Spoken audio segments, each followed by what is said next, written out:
This is usually the time of year when audiences are packing movie theaters to see some of the most anticipated films Hollywood has to offer. But even with most theaters closed, there are still plenty of ways to watch movies, new and old, at home. With seemingly limitless options of what to watch, we asked some acclaimed filmmakers to offer their suggestions. Ava Boden, co-director of Captain Marvel and executive producer of the FX miniseries Mrs. America. Kevin Smith, who rewrote the rules of independent filmmaking with Clerks and his Jay and Silent Bob series. Paul Feig, director of Bridesmaids and executive producer of the new HBO series Love Life. And Ava DuVernay, director of Selma and the Oscar-nominated documentary 13th. All of them sharing with us the movies that still make them laugh, cry, and reflect on our current times.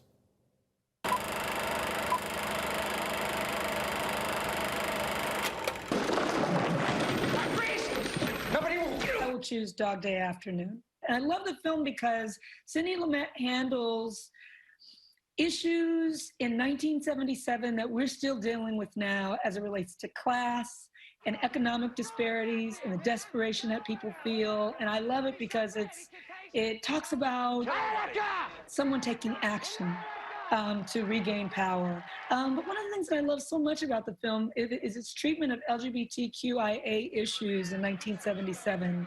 The core of that movie is that, you know, the main character is robbing a bank to help pay for a reassignment surgery for his partner. What's that? We went to Bellevue where you told us. Said he was his wife.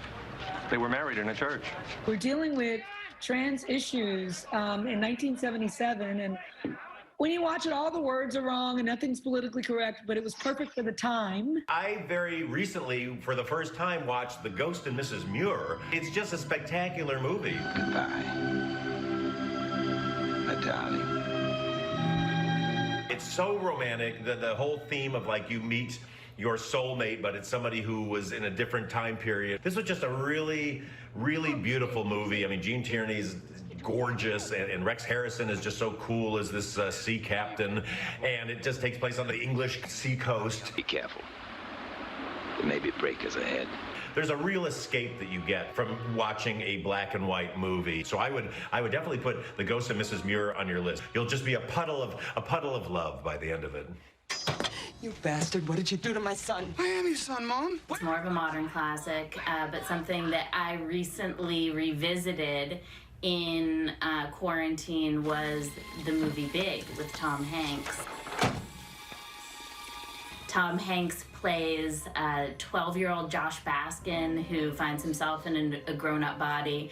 And it's one of my favorite movies from when I was growing up. And like many people out there, I'm stuck at home with a 5-year-old and family. We're looking for something to watch as a family, and it was a real hit. Go track down a little Elaine May picture from the 80s, ladies and gentlemen. Name it Ishtar. Is this the oasis? Does this look like an oasis to you? Yeah, look at the birds. Are those vultures? Got Dustin Hoffman and Warren Beatty in it and stuff. Was once roundly considered the least successful movie in Hollywood history. They overspent and they made no money. It flopped, ...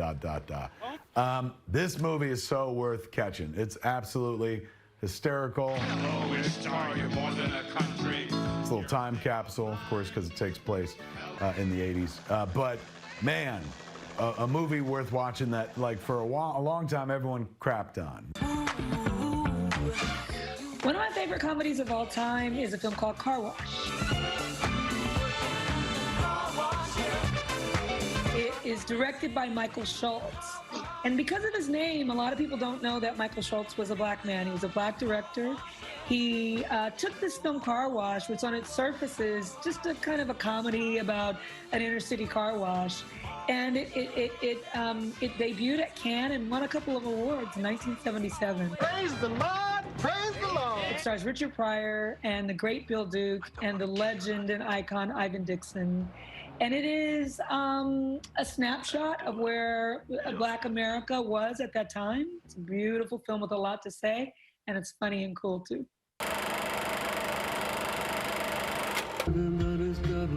Favorite comfort film for me is Eternal Sunshine of the Spotless Mind. Hi. Sorry? I just said hi. Jim Carrey, after a breakup with Kate Winslet's character, tries to erase her from his memories. Oh. You know, it doesn't shy away from like the big, bold, sad feelings of a breakup. As the movie goes on, there's such humor in it, and every time I watch it, it just swells my heart. The name's Bond. James Bond. It's Casino Royale. It's the Daniel Craig's first outing as James Bond. There's something about that movie I just absolutely love. The action in it is so great, but the world is so great, and they're off in Montenegro and in tuxedos, and they're playing card games, and people are drinking martinis and eating caviar, and I just think it's the perfect escape. The acting's amazing in it. The opening sequence is one of the greatest action sequences you'll ever see, and Daniel Craig is Bond, as far as I'm concerned. I pick a recent movie, man, and that would be either Avengers Infinity War or Avengers Endgame. This is the fight of our lives. If I got nothing new to watch, I will make a meal and sit down and start watching Endgame all over again and stuff. So those Marvel movies are they're my happy place. As my grandmother used to refer to the soap opera she would watch, those are my stories. Those Marvel movies are my stories, so that's my comfort food. Those are the movies I go to feel embraced and warm. When you was out there fighting, I was here, holding that bar, day and night. You know, a great movie for the times that we're in is a little-known film in some circles. It's called Ashes and Embers. It is a film that traces the homecoming of a Black Vietnam veteran. It came out in the 80s. And it's talking about the Black soldiers who came back from Vietnam. But it really is talking about the condition of Black communities then and now. Disparity in resources, in attention, the lack of accountability of police. This is a little scene film, so if you do watch this film, you're watching a rare jewel. Down in a coal mine. Barbara Koppel's documentary, Harlan County, USA. Barbara Koppel spends over a year living with these coal miners and their families as they go through this strike.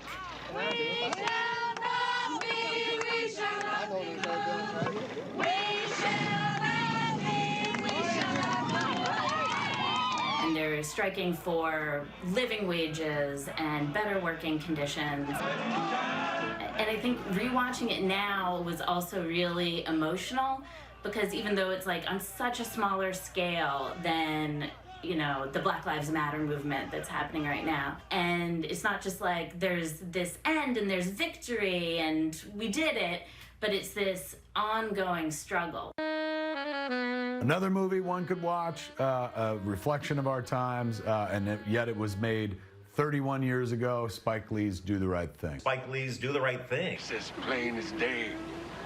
They didn't have to kill the boy. One of my all-time favorite films about many things, about a day in the life of Bedford-Stuyvesant in Brooklyn, but also about race relations on the hottest day in New York City. Took on all these issues, but they did it in such an honest way where you really were trying to see things from everybody's point of view. It kind of comes out with this strange understanding of each other at the end. It's really a great one to go back and watch. A movie that you could play today and would feel like it was made this year as well. Just saw that, actually. It's such a great movie. It's amazing how so many of these issues don't change, but if you make the movie the right way, in that right, honest, fair way, that it's timeless. Right. And you can pick it up anytime. Mish, what do you think? Yeah, there's so much. I went from highs to lows there. I'm sorry, I'm speechless. I heard you were dancing in the background a little bit during Car Wash. Do the Right Thing.